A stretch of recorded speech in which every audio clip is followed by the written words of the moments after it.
Now, today we are speaking about yet another very important topic. A question is always asked: what is the value of biodiversity? Why is it important? How can we benefit as youth? And today we bring you three panelists who are going to unpack for us what is wildlife economy or biodiversity economy. What is the role of government in creating an enabling environment for this to blossom, and also to give us a few of the linkages between conservation and livelihoods and how youth can engage in some of the opportunities.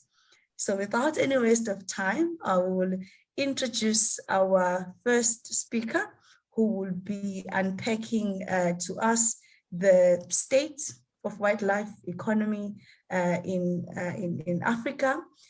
Welcome, Frank, who's the director of the African Wildlife Economy Institute. You may take the floor. Okay, thank you very much. Thank you.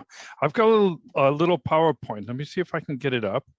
And I'll quickly run through that because I don't want to take over the whole place, the whole session. And I don't know, can you see it? Yes, I can see it. Can you still see it? Yes, now it's on presentation mode. Thank you. Yeah, okay, there we go. Okay, so biodiversity, wildlife economy, we could even have a discussion about whether we use the term biodiversity economy, wildlife economy, or even nature-based solutions. And they're all very much in the same gamut. What I'll do is I'll give you two slides on how we're approaching this at the African Wildlife Economy Institute, which is based at Stellenbosch in South Africa, and then some slides on where the opportunities are. Some of it, the slides really come from some of the materials that comes out of what's now the Department of Forestry, Fisheries, and Environment in South Africa. So we have a theory of change that looks at the wildlife economy from a vision of landscapes. And I think this is a really useful way to look at the topic so that we don't get into a species A or species B or ecotourism. We're really talking about how do we manage Africa's landscapes? How do we make them vibrant, sustainable, and engines for economic development? So we look at some main criteria of conservation in the landscape, climate resilience, inclusive economic opportunities, and community well-being. And we argue that the way to transform Africa's landscapes is through diversified and flourishing wildlife economies. So this is the type of approach that we take, a landscape focus, and what type of wildlife or biodiversity economic opportunities are there. And then to get a wildlife economy, there's two topics, which other people on the panel will be very much focused on as well. How do we strengthen the enabling environment? What are the national policies? What are the regulatory frameworks? How do we deal with international trade policies, etc.? And then secondly, how do we work at the industry or enterprise level to bring sustainability into value chains, to develop responsibility standards at the industry level, to develop business plans, community plans, and so on for wildlife enterprise? So we see two levels then, the sort of enabling the policy stuff and the practice stuff, if you will. And then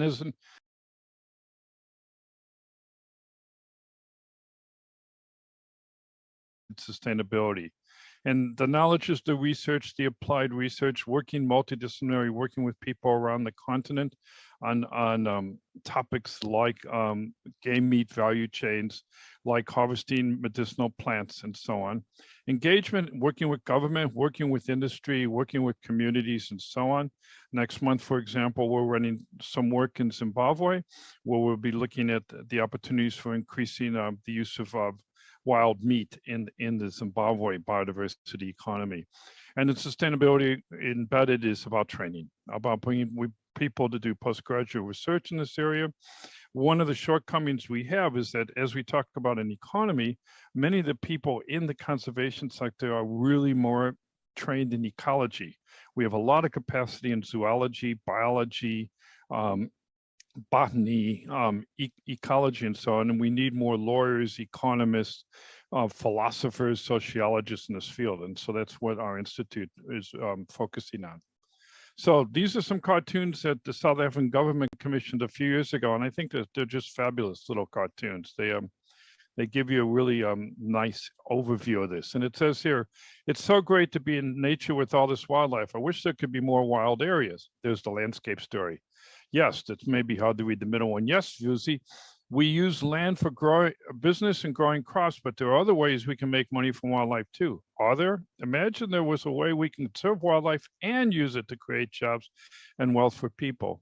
And there is. It's called the wildlife economy. If we manage the resources carefully, it will look after us in future generations.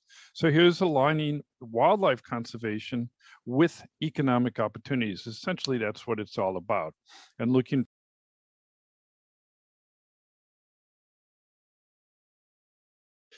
So this cartoon is great, and it's a few years old, and it obviously doesn't cover everything, but it gives you an idea. There's economic opportunities in breeding and selling animals. It's a big industry in Southern Africa, but it's an industry that could take off, and that ties in with capturing and restocking areas.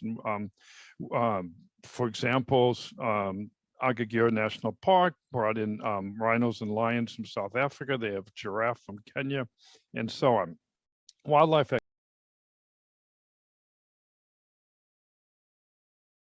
You can make it from a kudu or an ostrich or whatever.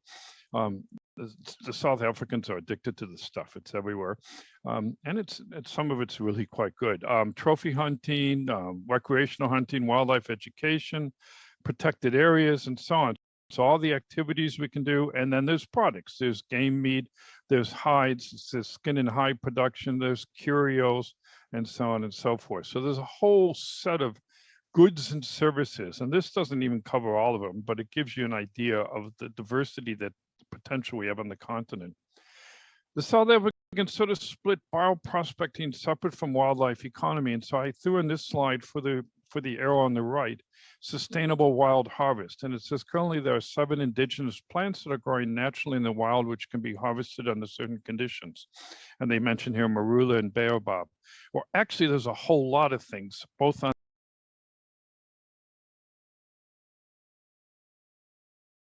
products, they could be what do you call it, cosmetics, and so on and so forth. And it's not just mammals and plants. You've got things like mapani worms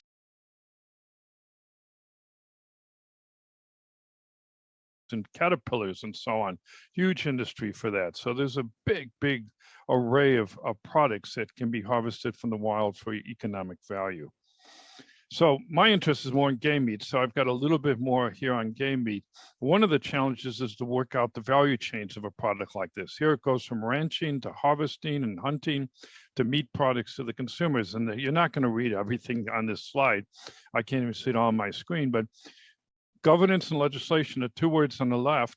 And then it's going through the complexity of the governance, and this is just in South Africa, and the complexity of the legislative framework.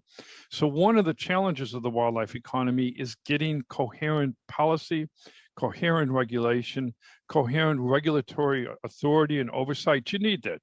The industry needs to be regulated, and it needs good policy, but it's very complex. And this is just one country. So multiply this times 50, and you've got a challenge of the complexity of governance and legislation in the industry.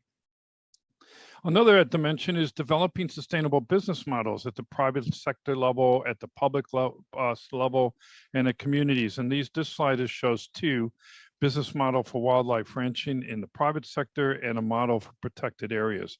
So when we're talking about the wildlife economy, it's not just about private land, it's also about opportunities for community managed lands. And it is importantly also about opportunities for public sector lands, our protected area systems. Currently, obviously, we have a very big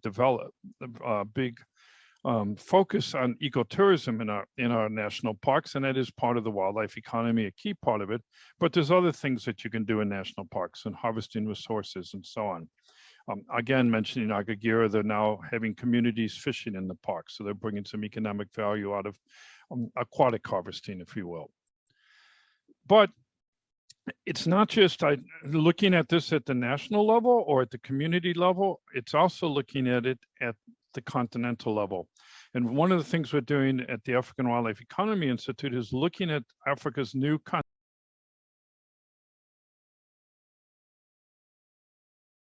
trade initiative, which is out of Geneva, where it says the key,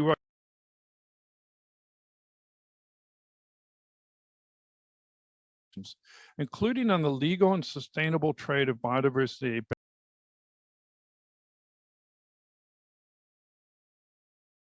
This would enable African countries to seize the opportunities for local value addition while capturing the growing consumer preference for biodiversity-related products and services. So this is about opening up the wildlife economy across the continent.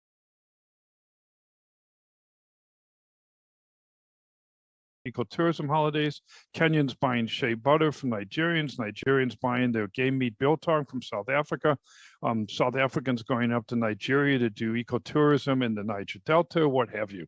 And so there's a huge opportunity across the continent to develop intercontinental trade in biodiversity goods and services. And then one last comment, I'm going very fast, but it's just an overview. We can't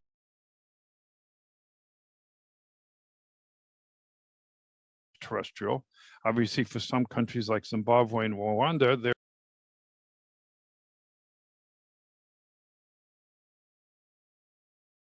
huge blue economy, coastal economy, marine economy opportunity. And these are just three pictures of three documents that relate to that. There was a blue economy strategy under the African Union.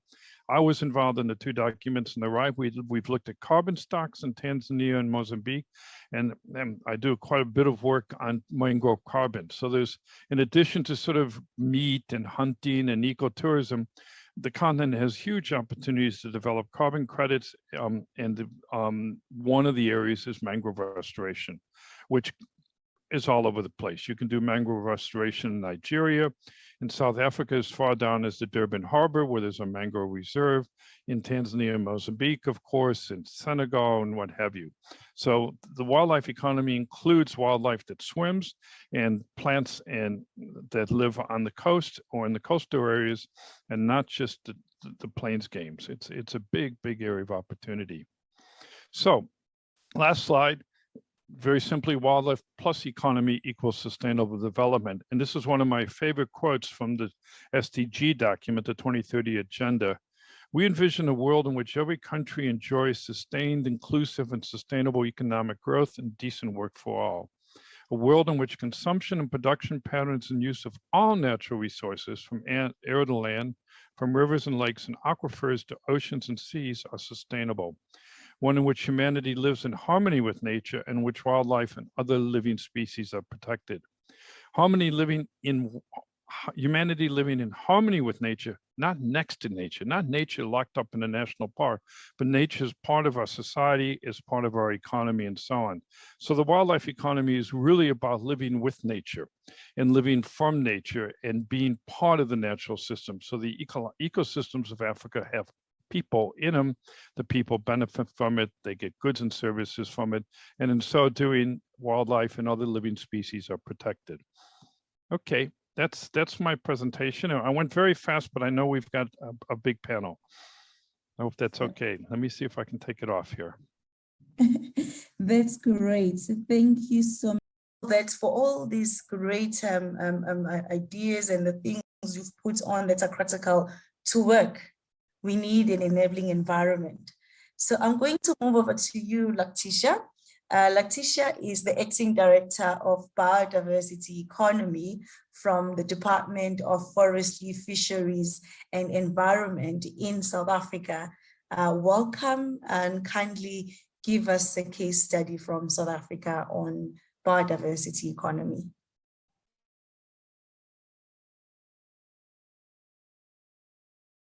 Thank you very much, Madam Moderator, and thank you for the opportunity to come and share the role of government in the biodiversity economy program in South Africa. I have also put together some few slides that I will really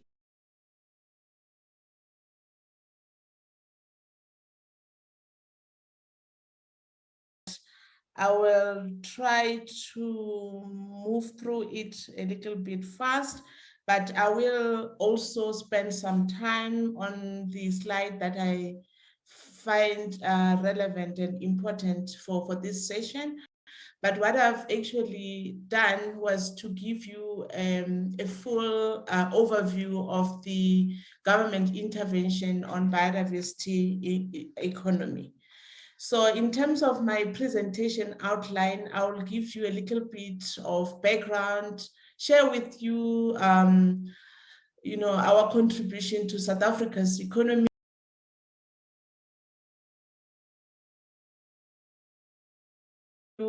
the status of implementing this biodiversity economy program, because I think it's very much important to have a program in place, and also share with you the achievements, some of the key highlights since the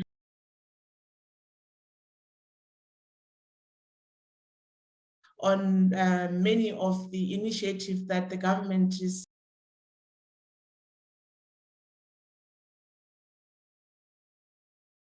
economy. And because this is a platform of the youth, I'm going to wrap up with some opportunities for the youth. I think it's important for the youth to know what is out there in the biodiversity economy program. So my first slide is just to share with you that South Africa occupies 2% of the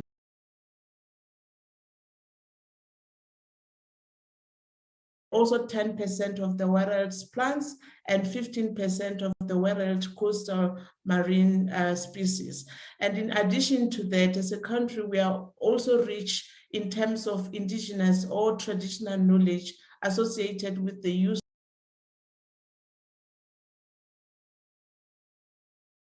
of biodiversity. So we are rich in our biodiversity, and we also know how to utilize this particular resource at a country level. So the next slide.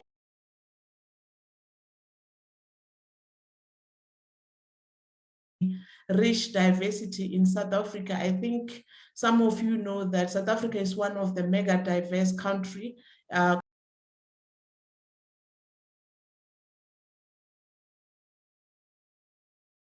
In an entire floral kingdom that is endemic to South Africa and not found anywhere. But now in terms of the biodiversity sector context and zooming it to the biodiversity economy perspective, I think it's important for you to know that the South African government has gone through a profound changes in the past decades in terms of its policy approach and legislation, where we saw a paradigm shift from protectionist to conservation and sustainable use.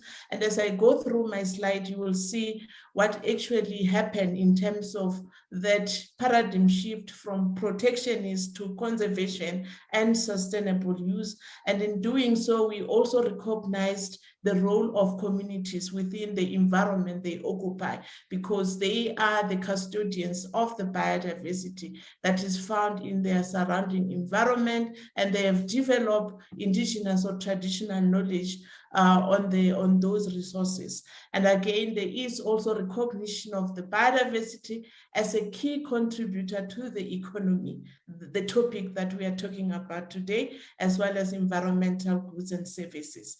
And for that to happen, I think DIA has to take all perspectives into account and align them with national imperatives in developing and implementing policies and strategies relating to biodiversity economy or wildlife economy.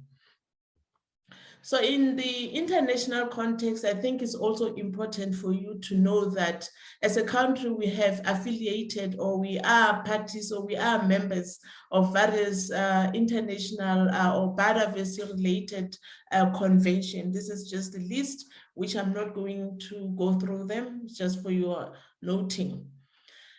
But important when we talk about the role of the Department of Forestry, Fisheries, and the environment in terms of creating an enabling environment, I think it's important to share with you that we do have a political buy-in in what we do, and our mandate is found in Section 24 of our Constitution, which unpack 3 elements of sustainable development, the social, environment, and economic. So as the department, we are expected to create an environment that is not harmful to health or well-being of the society while promoting justifiable social development. And we are also expected to protect the environment for the benefit of the present and the future generations through our legislations and also other measures. I know Frank touched a little bit on the complexity that is presented by some of the regulatory system in place on the permitting side of things, but also all these measures are also introduced to prevent pollution and ecological degradation and also to promote conservation. And on the economic elements, is just to ensure that we secure ecologically sustainable development and the use of our natural resources while promoting justifiable economic development. So all our initiatives are actually based on this constitutional mandate. So the next slide, I think, is important for us to also share with you some of our economic ills facing the country, because what we are doing is we're not just doing it to respond to the conservation imperatives, but we are also addressing the social ills that affect the society in South Africa. And I have put out some of the important statistics just to assist, especially the youth, to show that in terms of the youth in South Africa, they constitute almost a third of the population in South Africa, which gives us quite a large number and an area of priority in our government initiatives. And in terms of the poverty status, you can see that our females are more impoverished compared to the males, and we understand why the females or the women's are the most affected. And we looked at the unemployment status, where you find that amongst the youth ranging from 15 to 34 years, we were sitting at about 46.3% in 2021 during Q1, when the statistics were gathered around the unemployment rate of the youth. And again, the inequality due to the Gini coefficient is 0.63, and our economic growth is sluggish as about greater than 2%, so it's quite slow. So this picture, I think, is going to give you an idea of how the biodiversity or the wildlife economy is actually contributing in addressing some of these economic ills. So just to share with you, the biodiversity economy in South Africa, it is defined or understood to refer to businesses and other economic activities that either directly depend on biodiversity for their core businesses or contribute to conservation of biodiversity through their activities. And it is divided into 3 main streams. So our focus is on the wildlife economy, the bioprospecting or biotrade economy, as well as the ecotourism. And now the next slide, just to share with you the journey that we travel towards establishing this biodiversity economy program. So this journey started in 2014 with the development of what we call a national biodiversity economy strategy, which was then approved by cabinet in 2015. And then following the approval, then the government decided to develop an implementation plan through the Biodiversity Economy Lab in 2016, which was famously known as the Biodiversity Operational Pakisa. So the outcome of that lab work in 2016 was then launched by our president in 2018. And we are currently implementing the commitment from that implementation plan. So just to share with you the vision and mission of the strategy, our vision is optimized economic benefits from the sustainable use of South Africa's biodiversity.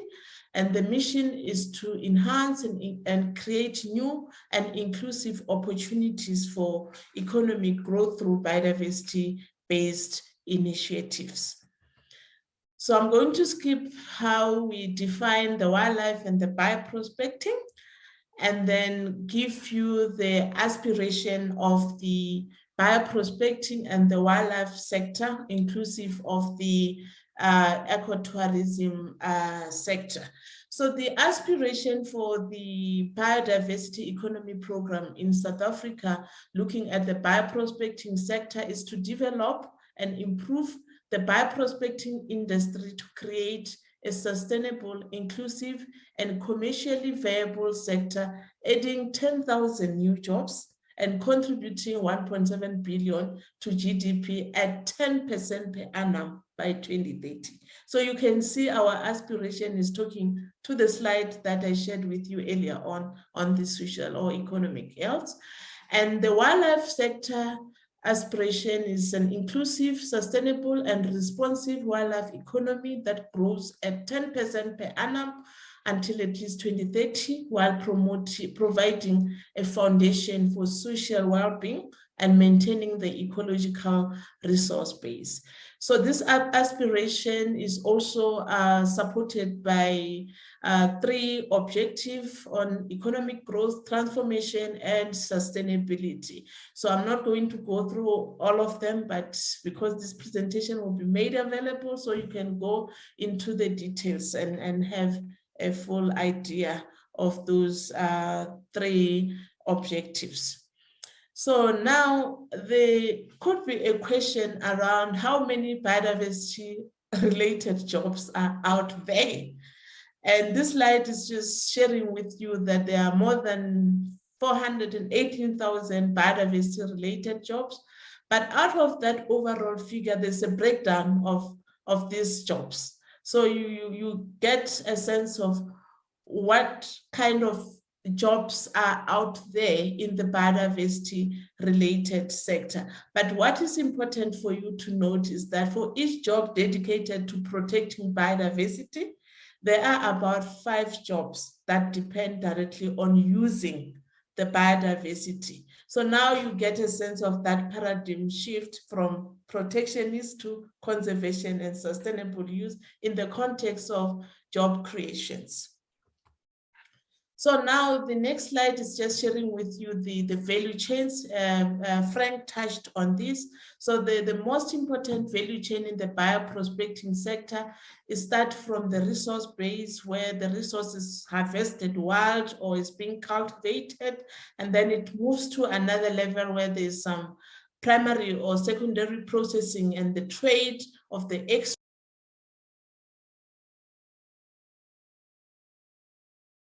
exist for the youth in these value chains, and also the final domestic product.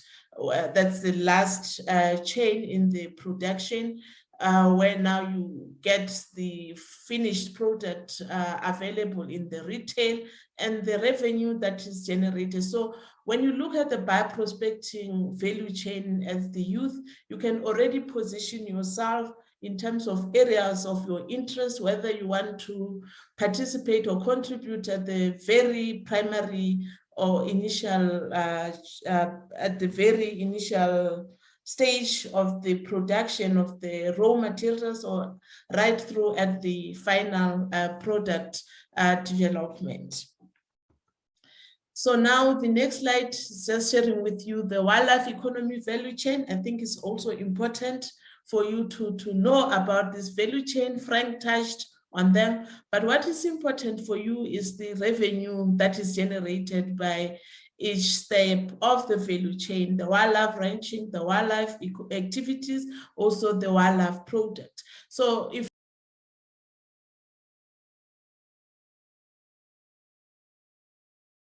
generated, I think as the youth, you'll be able to position yourself and identify the area where you would want to play a role in terms of utilizing the opportunities that exist in this biodiversity economy. So the ecotourism value chain also, it has areas of opportunities for the youth. And then in this stream, that is where we look at the issues of destination services, as well as activities that are happening on the ground, like the game drive, hiking, mountain bike, birds watching, and there's also activities around accommodations and lodges, transportation. So there are quite a lot of opportunities that are promoted by the biodiversity economy within the ecotourism stream. So now giving you some highlights under the bio-prospecting or bio-trade economy, as I've indicated that our program is focusing on 3 streams. So with the bio-prospecting or bio-trade sector, the focus of the government is on promotion of mass cultivation drive of about 25 indigenous plant species, the sustainable harvesting of wild growing indigenous plant species, local value addition, product development and strengthening and creating markets. So these are the initiatives that government is supporting or promoting in the bioprospecting sector.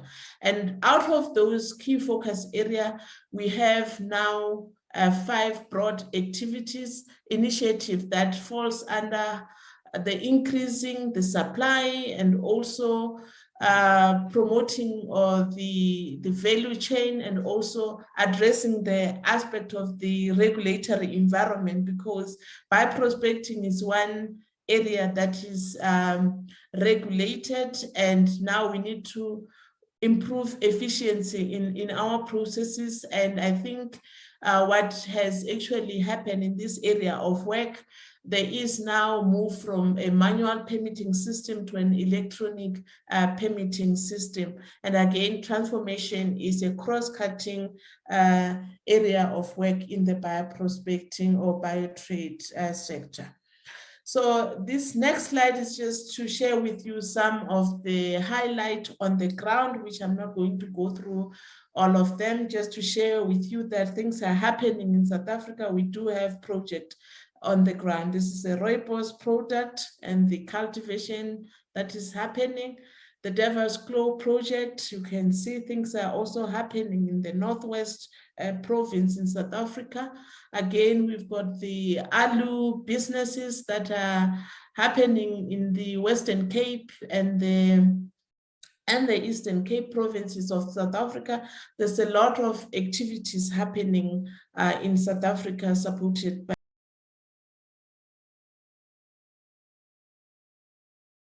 activities on the ground. I think what is important for you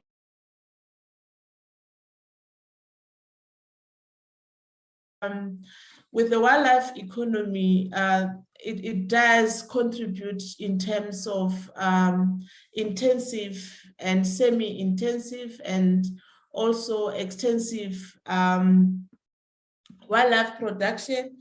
And it is found in state, tribal or community-owned and private land. I think Frank touched on this to say that when we talk of wildlife, we're not only focusing on maybe private land, there is also state, there's community land, there's private land that we are looking at, and there is element of intensive and semi-intensive wildlife production. And in terms of the land cover, we know that the conservation areas and protected areas, those are the land covers that we have, and the commercial game ranches or reserve, that is the land mass that is recorded and the hectares of that land cover that is used for wildlife economy. And also the conservation impact, we know about the wildlife ranching playing an important role in saving species such as the bontebok from extinction, and the market size of the wildlife economy. I think that is the data that we have, about 9,000 and plus commercial and private wildlife ranches in South Africa. Trophy hunters visiting the country, they range at about 9,000 and more yearly, and the biltong hunters, they range at about 200,000 and more. So these are areas where you as the youth can see opportunities for your contribution as well. So in terms of the economic ills that I shared with you, the poverty, unemployment, inequality, and economic growth, I think we are now just sharing how the wildlife sector is contributing.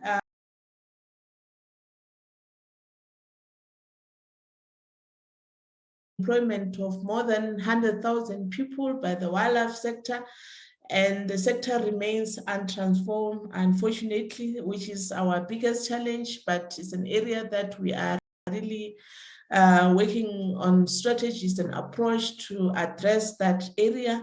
In terms of the economic growth, so our trophy and biltong hunters contributed a combined 13.6 billion to the South African economy in the 2016-2017 season, creating about 5,000 jobs in 3 provinces. So these are some of the data that are important, and I think they are also motivating you to think of entering this sector. So the wildlife economy from the lab has actually produced a total of 15 initiatives, including 6 recommendations that are categorized into 3 categories, looking at facilitating transformation. I've just shared with you that the sector is still largely untransformed, but we have initiatives in place to deal with that, driving the growth through promoting value and products, and also creating an enabling environment for the wildlife sector. This is where we deal with the complex regulatory environment. So we have initiatives in place that we are busy implementing. And again, also in the wildlife sector, there is move towards an electronic permitting system for CITES and TOPS permit in the country. And as of yesterday, Limpopo province announced the move to electronic permitting system at a provincial level as well. So there's a lot happening in South Africa. And when that announcement was made, I was with one of the SMMEs, and they shared with me their experience that they had to drive for more than 300 kilometers to collect a permit. But now with the electronic permitting system in place, so they will be able to log onto the system and apply for this permit and be able to get their permit on time. So this is a really great achievement for the government of South Africa in terms of creating an enabling environment. So in terms of the transformation initiatives and the contribution that government has in place to support our SMMEs, we are providing support in terms of feasibility studies, value chain development, capacity building, biodiversity economy, satellite and investment portal, collaboration and alignment of services through MOUs, NOS development, infrastructure support. We provide game donation, and we are also piloting wildlife extension officers program, and also working towards investment support and resource mobilization. So these are, in summary, our main initiatives or programs that are active on the ground towards implementation of the Biodiversity Economy Lab. But our support package for the SMMEs, I think this is very much important for the youth. So we start by building capacity and developing skills in the wildlife sector. And then once we've done that, we also provide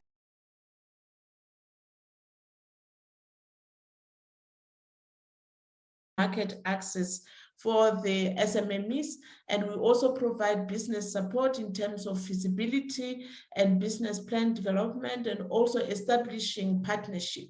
And then we also provide some fundings for infrastructure development, and also provide support in terms of game donations for those that are interested in game ranching. So there's a lot of support that is out there in South Africa, and we are encouraging the youth to tap on these opportunities. So these are some of the highlights from the wildlife economy. We provide training, as I've indicated, so you can already see the programs that are happening on the ground, looking at those support packages that I've just shared with you. This is some of the project on the ground. You can see in all our projects, there is always an element of youth where we account on the youth involvement. For this project,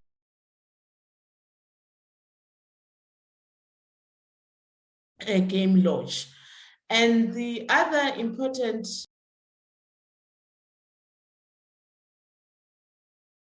area around the new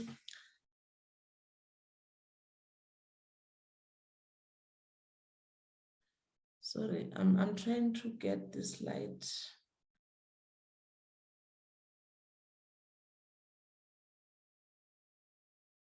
But what is important here is the new vision for our national game meat strategy. And I'm not able to see the text there.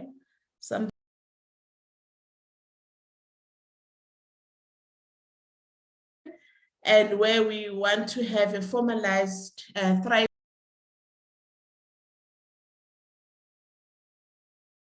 contributes to food security and sustainable economic growth. So we have developed a new strategy that is undergoing approval for publication so that it can be put out for public participation. But what is important for you to note that there is an untapped potential in the game meat industry. I know Frank touched on this, where there's a wild demand for venison of about 100,000 tons, and the supply is approximately 40,000 tons. South Africa only exports less than 2,000 tons. And the quick outlook projects that between 2013 and 2020, growth in game meat product for local market has a potential to grow by 20%. And the export market has the potential to grow by 8%. So this is an area where we really would like our youth to take up this opportunity and participate in the game meat industry. As government, we are putting in place mechanisms, strategies are gonna be finalized soon. And our competitive advantage is on the health, where we have free range and organic sustainability, sourced off of well-managed protected areas, social value produced off some of the poorest and agriculturally most marginalized land in South Africa. And we have got abundance of diverse wildlife species in South Africa. And we also consider issue of ethics, where you mainly harvested in situ. And this is one area that is really, really critical for us in our effort towards Vision 2030 for the South African game meat industry. So the next slide is just sharing with you some of the initiative on the ground projects that are unlocking ecotourism economic potential in the country. These are some of the lodges that have been established. And then, okay. So still on the ecotourism initiatives, where over 16,000 hectares of previously undervalued communal land were transformed into highly valued land. And that actually attracted about 136 million private investment. Of course, government also put some invest in this initiative. There's 10 million, and that also resulted in about 120 people employed and trained, with priority being our youth. So the next slide is just sharing with you some of the initiatives under the wildlife economy or the biodiversity economy, where we have now established what we call biodiversity economy nodes.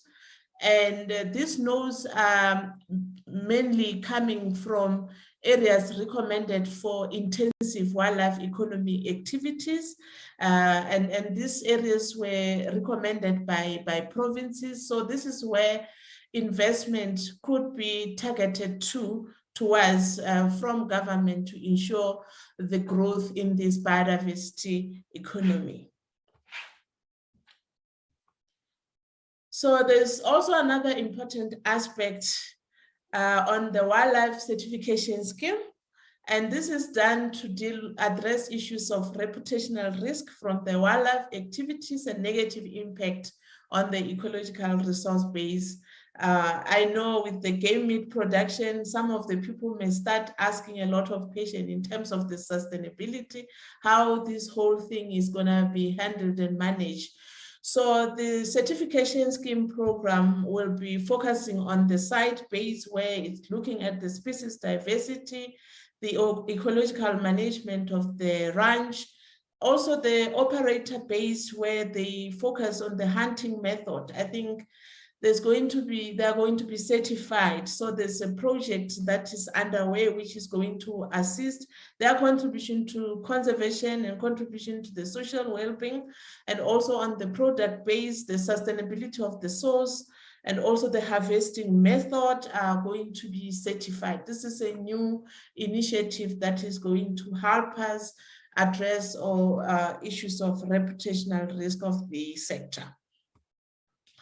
Again, we spoke about the increase per annum by 10% as one of as the aspiration of the biodiversity economy. So for that to happen and to be able for government to measure that, we have now partnered with our state South Africa to create what we call a biodiversity economy satellite account, which is a project or initiative that is now establishing industry codes, occupation codes, and product codes, where we'll be able to have national statistics or records on the contribution and impact of the biodiversity economy in the growth of the country's economy. And again, we are working on what we call a biodiversity economy sector investment portal. Because yes, as the youth, you can come up with your business plan, an idea that you like to implement within the biodiversity economy sector. But we have now established a portal whereby those bankable business plan or business cases can be shared and attract investors, and the youth can log into this portal and have access to the potential investors for various biodiversity economy related initiatives. So this is another initiative that is driven by government through the BioFin project support under UNDP. So now with the remaining 2 slides, I think I'm almost done. So I have now summarized the youth opportunities so that our youth can have an idea of what is out there in the biodiversity economy sector. So what we are saying is that the focus is more on rural development. And with the support to small scale as well as developing farmers through seed funding for infrastructure development, as well as required processing facilities and equipments. So there are opportunities for youth, for our youth in the game ranching, breeding, hunting outfitters, game meat processing, game donation and custodianship support, and also in the mass cultivation of priority species in the form of construction of these processing facilities, and also the processing of the medicinal plants from semi-finished to finished product. So these are all the opportunities that exist, and all these resources are really contributing in the health sector. Also in the cosmetic sector, there are so many products. When you go to the retail, you find a lot of body lotions that incorporate some of the ingredients from our biodiversity. So that is an area where we want to see our youth playing an active role. And again, in terms of securing biodiversity through provision of conservation and infrastructure, I know, Frank, you spoke about having enough of the geologists and the ecologists, but we also need some people who are skilled in terms of fencing and the management of the conservation, the roads in the protected areas. We need staff, and in the tourism accommodation, in those facilities, there's issue of water supply, electricity, sewage.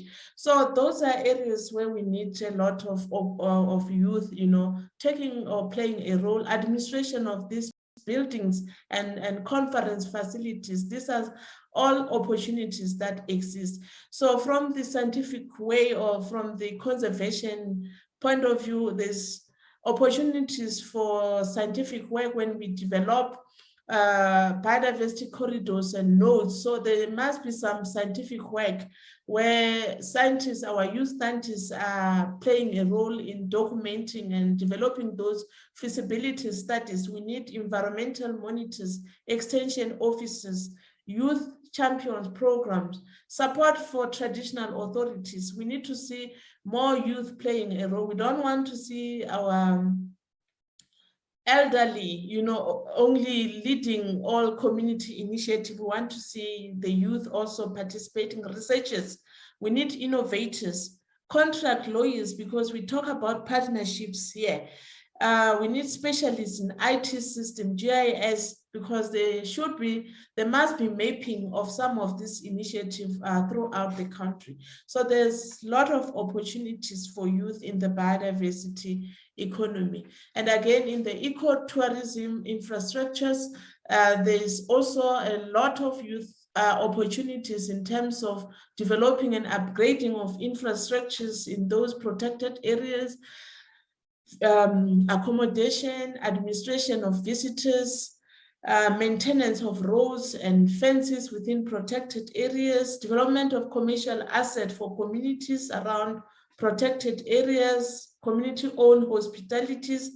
There's multiple opportunities that the youth can actually tap in the biodiversity economy sector, in addition to bringing the scientific or environmental or conservation expertise in the area of work. Thank you very much. Thank you so much, Letitia, for that extensive brief, especially starting from the policy side of how the shift needed to happen there, from a protectionist view to more of a sustainable use, as well as presenting the supporting packages, so to say, and programs that had to go on in the context of how we materialize. I'm aware we're coming to the end of the session and the last speaker is not presented, but there are questions that, Frank, I'll be happy if you can take, because some of them were asked earlier and they actually got responded at a bit later of the impact of this. But there's a question I would love for you to reflect on now, Frank. There was a question on, this is game ranching and game hunting. How can you convince us that these kind of activities are not a ticking time bomb? Kindly respond to that one. And also, Letitia, there's a question in the Q&A, which is specifically for South Africa. You're welcome to respond in writing as well. But Frank, over to you for now. Okay, very quickly, some rough numbers. In the 1960s, South Africa had about 650,000 wild animals. Today, South Africa has about 18 million wild animals. Where did those wild animals population growth come from? It came from well-managed protected areas, which is key, but it also came from an increased transformation of private and community lands to reserves where those wild animals could prosper and live. So we have a ticking time bomb. It's a ticking time solution to actually open up wildlife uses as a way to encourage more wildlife on the landscape. Basically, thousands of farmers and communities have moved from crop farming and cattle ranching to wildlife ranching. Once you bring in those wild animals, the trees come back, the plants come back, the birds come back. Not perfect, but you've had a major restoration of wild landscapes in the country. And that then brings in other products. And I mentioned briefly Mapani worms. Mapani worm habitat is massively increased because of all this rewilding. Trees where those animals can actually live in. Mapani worms is a great source of protein for many, and very popular dish for many, many people. So I think you've got 60, 70, 80 years of experience in a country that's actually not got everything right, but has been able to not just stop the loss of wildlife, but actually major restoration of wildlife over the decades. So it's a ticking time solution, not a bomb. Thank you so much, Frank, for that reflection. And again, I'll encourage colleagues to respond in writing again. Now, I would love to invite our last speaker, Janet, who's joining us from Rwanda, who's the Project Communications, Training, and Community Outreach Manager from the Social Actions for Environment Protection and Biodiversity Conservation Organization. Janet, over to you.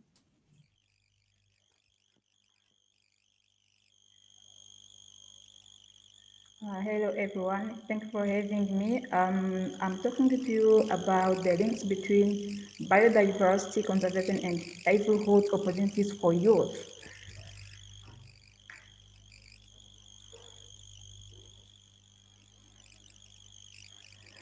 So I can start by telling you what is biodiversity. It's a variety of animals and plants on Earth. And in Rwanda, of course, which is located in Albertine region with highest fauna and flora diversity, but also it's facing a dramatic decline for some plant and animal species. And especially in Rwanda, we're still facing that scenario. Of course, we have some fauna and flora diversity species, but they are still facing different threats, as we are going to see. In addition to different natural resources, still we are facing some threats, as we are going to see in details in the next slides. Even though we are pretending about biodiversity, but it has a crucial importance for us as humans or in our daily lives. For example, biodiversity allows us to live a healthy and happy life through, for example, supplying oxygen, clean air, and also water. And of course, biodiversity is the source of different medicines, and it helps us in pest control as well as in wastewater treatment. Not only that, biodiversity also allows us, for ecosystems to adjust to different disturbances like extreme fires and floods. Not only that, the last one that I can mention is that biodiversity is food and other resource cycle. For example, each living organism needs food. So that's why you see we have to preserve our biodiversity, because its loss will also affect our life in different corners.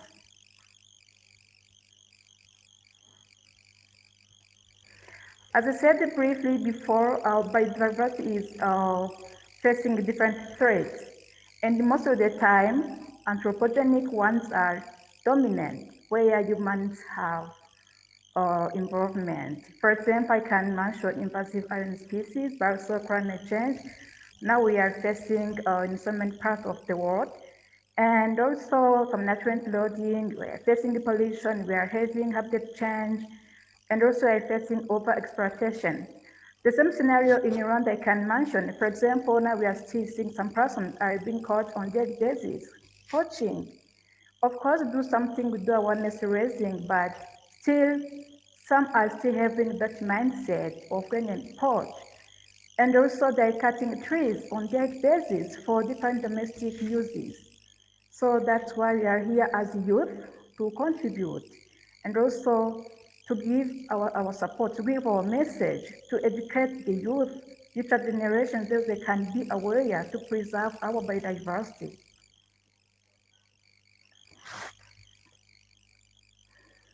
And you can imagine what will happen if we lose our biodiversity. Of course, we may be in dangers. For example, or we can have some impact. I can say can face habitat loss for wildlife animals. And you can imagine if those animals are losing their habitat because of us, humans. We are doing those anthropogenic activities, but also we have something to do for those animals. We can live, we can learn how we can live in harmony with those animals. And we, of course, can have food insecurity. I don't know if you can feel helpful with food insecurity, but we have something to do so that we can avoid that food insecurity. And also, I think many persons know climate change impact. So we can do something to avoid that. And also we can have decrease in fauna and flora diversity. That can be a big loss. Especially in Rwanda, we have some animals which are endemic, and some are threatening them on daily basis. They don't know their conservation status, so they're threatening them without thinking about that. So we can have that decline, and that can have a negative impact on ecosystem functioning, and that can have a negative implication for human well-being. And of course, I can say global warming, and also flood and erosion. That can be very bad for agriculture, but also for settlements and for other corners of where humans are living. Next one, please. And you can ask who should conserve biodiversity. Don't think that biodiversity is reserved for someone else. It's everyone who should be part of preserving our biological diversity, as it has a common importance. I have to do that, you too have to do that. But especially as youth, we have that task of preserving our biodiversity, because involving the youth is securing our future, because we give a long-term hope for long-term biodiversity conservation through knowledge transfer from one generation to another one. For example, I can say in Rwanda, thankfully, youth are being involved in so many corners, in so many fields. So they're taking initiative, they're being creative, innovative. And this is giving us a hope for the future generations. We believe that now they are changing their mindset, and we hope that the future will be bright, and that will have a positive impact for our sustainable development. And for us as a youth, we can contribute, but you don't have to wait until you get your own NGO or CBO to be part of the solution in preserving our biological diversity. Also, individuals may conserve biodiversity, but especially now in our country, NGOs, CBOs, individuals are doing different projects in line with protecting biodiversity, not only in protected areas, but also out of protected areas. And also we are conducting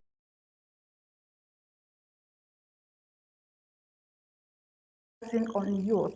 We do different campaigns, we do trainings to the communities, local communities, to village leaders, religious leaders, and so on.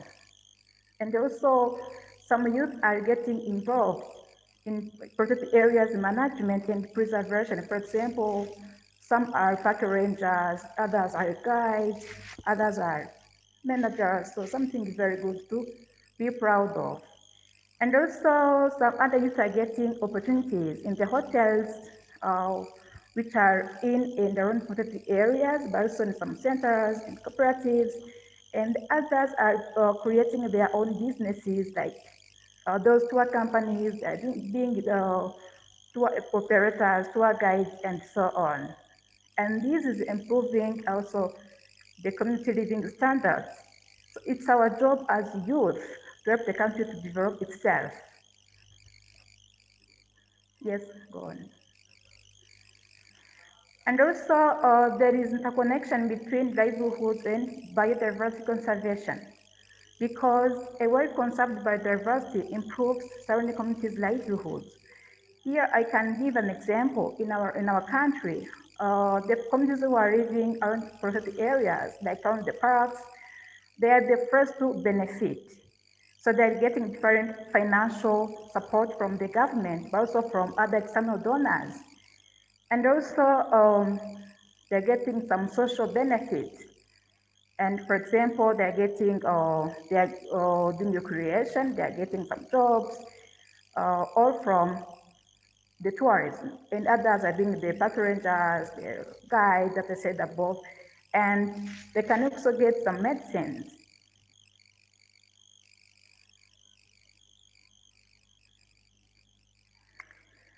And in our country has different programs which are boosting biodiversity conservation.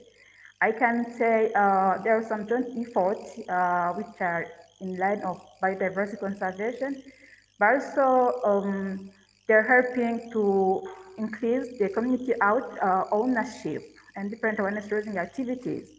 For example, we have an entity which is called RDB, Rwanda Development Board, which is in charge of protected areas.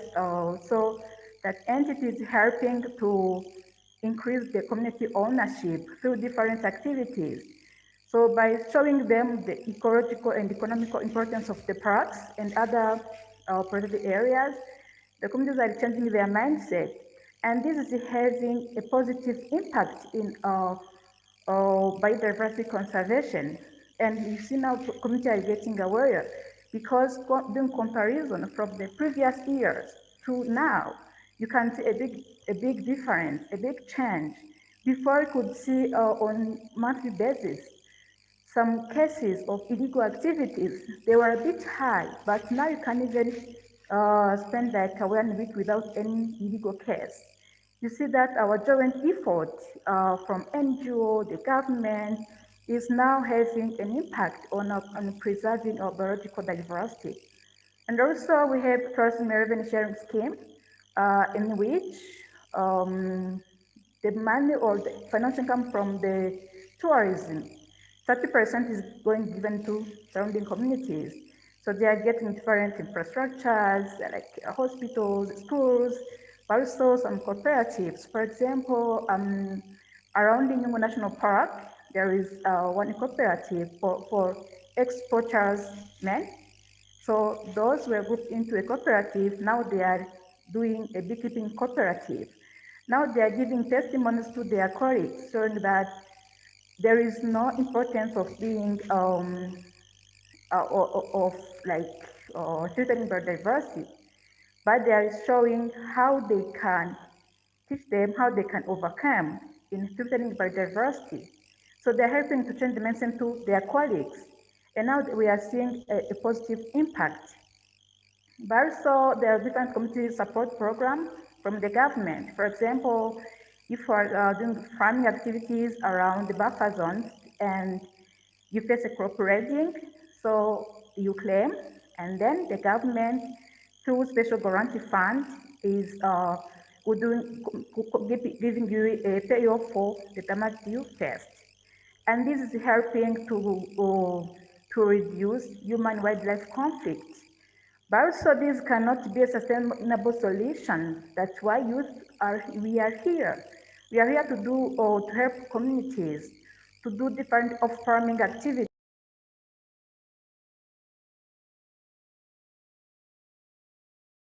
and human conflict.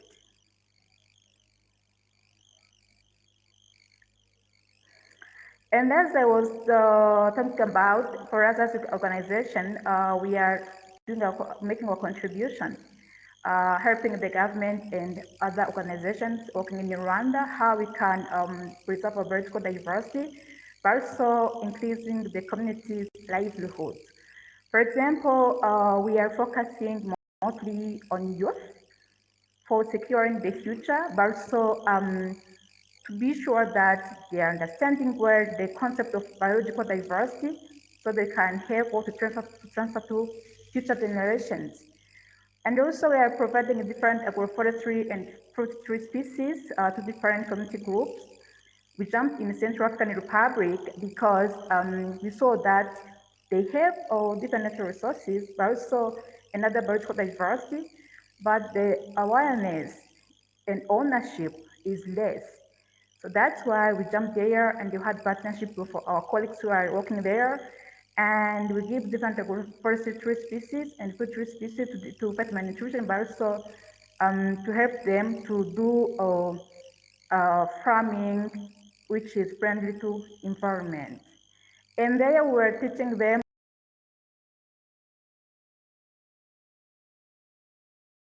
and ecological and economical importance of biological diversity. Not only that, we also create income generating activities.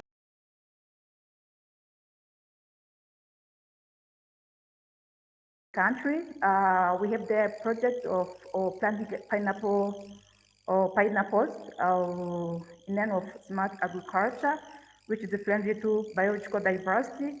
And for those communities, we are helping them in cultivating those pineapples for income generating activities. Once they will get financial income, those communities will be the first to preserve biological diversity, but also they will be like the trainers of others. We hope that the project will be scaled up to other community groups. Also, we plant fruit tree species, especially tree tomatoes, avocado, and mango to different secondary schools in Rwanda to provide malnutrition. And we conduct also different outreach sessions and trainings and awareness raising campaigns within youth and other different community groups. We especially focus on females because in our country we have a challenge. Few females are engaged in different biodiversity related activities or jobs because they thought that these jobs are for males. So we try to encourage them, females, showing them that they can also be part of the solutions in preserving our biological diversity. We give them some examples, we try to encourage them, show them their opportunities, how they can show their potentials. And thankfully now we see that some females and some girls are going in conservation related fields in schools, something that we can really be thankful for.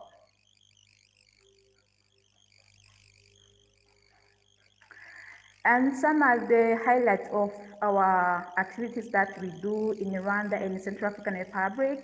We can't say them all, but you see that we focus on youth.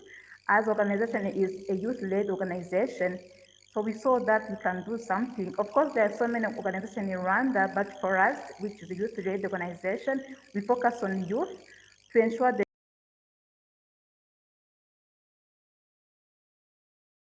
and we saw that if females will be able to join different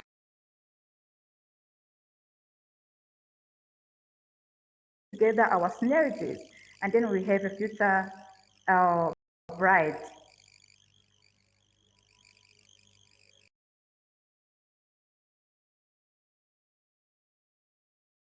Wait until you own your own NGO to be part of the solution.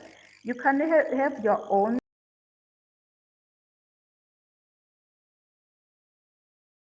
I started in 2014. I was in university in Bachelor, and I thought that I can be part of the solution. I was doing conservation, but I said that I can't wait until I have my own organization. So I can do something that can have an impact in our biological diversity, so in improving the community's livelihood. So I started by creating some cooperatives within different community groups in and around protected areas. I created a cooperative for beekeeping and handcraft, where I took the community groups grouped in 1 and 2 categories, socioeconomic classes, the poorest ones, because I saw that mostly for those families who are in those categories 1 and 2, they are really exposed. they can rely on the forest. So I tried to do something that can reduce the dependence on the forest. I saw that if I can do this, if they have those beekeeping cooperative or handicraft, they can earn some financial income, and they can go back in the park or in other protected areas to harvest the resources. Also, I educate and engage the youth in biodiversity conservation and wildlife conservation, where I conduct different trainings and debate, and poems, and painting and song. So I do different competitions within schools because I want the students or the youth in general to give the message so that we can see how they can spread the message. So through that, we are trying to raise awareness, but also to engage the youth in preserving our biological diversity. And also, we don't train only youth, we also train different community groups and other like science teachers, like environmental journalists, religious leaders, and other local leaders. And this has a positive impact. Give an example to science teachers. We saw that the training that they are getting from us, they are incorporating what they learn in their teaching curriculum. And also for those religious leaders, they are telling to their participants or to their Christians, telling them about the importance of biological diversity. But before they couldn't really be aware of that. But now we are seeing a positive impact. And also for environmental journalists. Now they're doing they are making the best news, if I can say. Before they could write and how they want, but now we are seeing a positive impact. Now journalists are being aware, now they can advocate for biological diversity. And we saw that if we keep in this framework, we can have a positive impact. And also, as I said above, that we engage women in biological diversity. I also train women handicraft cooperative, teach them to preserve biological diversity, because mostly biodiversity is their main source of raw materials. And we teach them, if you don't preserve biological diversity, where will you find your raw materials and how will you do your product? And they got to know that the first thing to do is preserve biodiversity. And also now we have another project in which we're engaging in the parent communities around the new national park. Still, we are focusing on the poor families in socioeconomic classes 1 and 2, because those families are depending on the forest. 8% they are depending on the forest. So that's why now we are empowering them. This project will be about helping them in creating poultry farming, but also teaching them how to produce cooking stocks, environmentally friendly cook stocks. And you see that if you do this, they will not go into the forest to harvest, to look for firewood. And also for that poultry farming, they will get financial income, but also as a source of protein. So we saw that that will also minimize the dependence on the forest. And this will have a positive impact on biodiversity, but also it will increase their livelihoods. And we hope that this project will be scaled up. For example, for the previous one, we saw that now communities are helping their colleagues. They become the trainers of others. Now they are training them in doing beekeeping, but also in handicraft products. So the same for this one for poultry farming. We hope that they will also be scaled up within different community groups. So that's why I said that you don't have to wait until you have your own organization. You too, as an individual, you can have a role to play in preserving our biological diversity.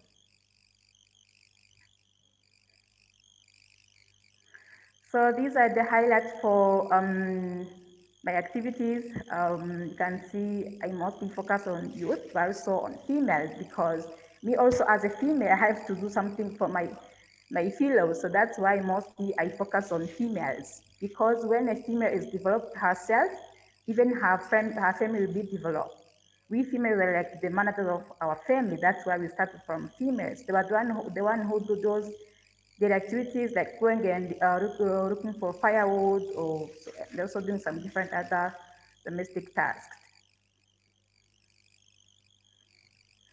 So I tried to make it brief, but you can see other activities that we do through our website from SAED, also for that one in which I was honorary research fellow for. So you can find so many things on those websites. Thank you so much. Thank you so much, Janet, and that, very amazing presentation with what you do with different stakeholders, and emphasizing that people don't need to wait until they have their own organizations. There's a lot of work in, and I hope for a lot of you, there's a lot of insights that you gained. I know for myself, I used to think when we speak about opportunities in biodiversity, I only thought of tourism, basically. I couldn't think of a lot of other things that are happening that are contributing to the GDP of countries. And I know all that we showed today was an example of just South Africa, but the reality is, in the recent reports from the Africa Leadership University School of Wildlife Conservation, they published a whole report for Africa, making examples of activities happening all over the continent and the economic contribution of these. Even though today the session largely focused on game-related activities, there's such a huge range that I really motivate you to check out that report and see those opportunities, and perhaps follow up in your country as well on what are opportunities for youth. But when time allows, next time, we will really try to get you speakers from different countries and regions as well to do a similar presentation as South Africa did. From my side, thank you so much, and apologies that we ran out of time. I would love to hand it over to Priska. Go to the bathroom or anything like that, and we'll resume in 5 minutes. Thank you so much.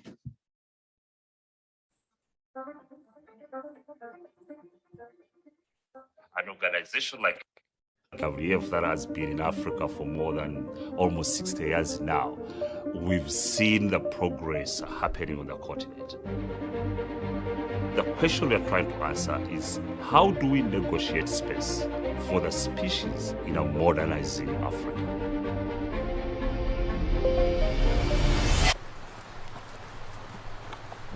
The aspirations of Africans is about economic growth. It's about, how do I take my children to school? It's about food, decisions of their future. Conservation has to be African-led. We have no choice. Africa is a young continent. Almost 70% of the people in Africa are below 30. And therefore, conservation must engage the majority of Africans. Current African leaders, they are making decisions today that are going to determine the future of the continent.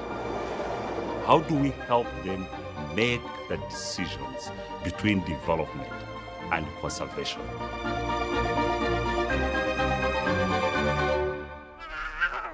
Conservation versus development is a false choice. This is the most important takeaway. You cannot succeed in development without conservation. And the reverse is true. We are not going to be successful in conservation of the continent without development.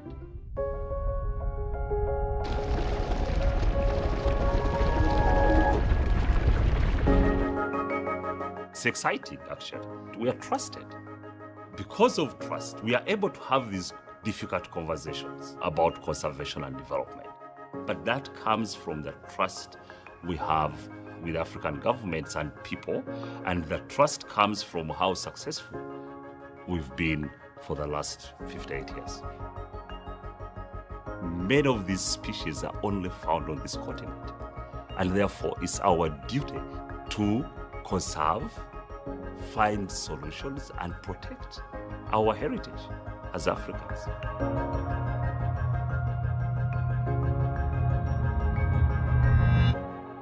It is a global challenge. This wildlife is only found in Africa,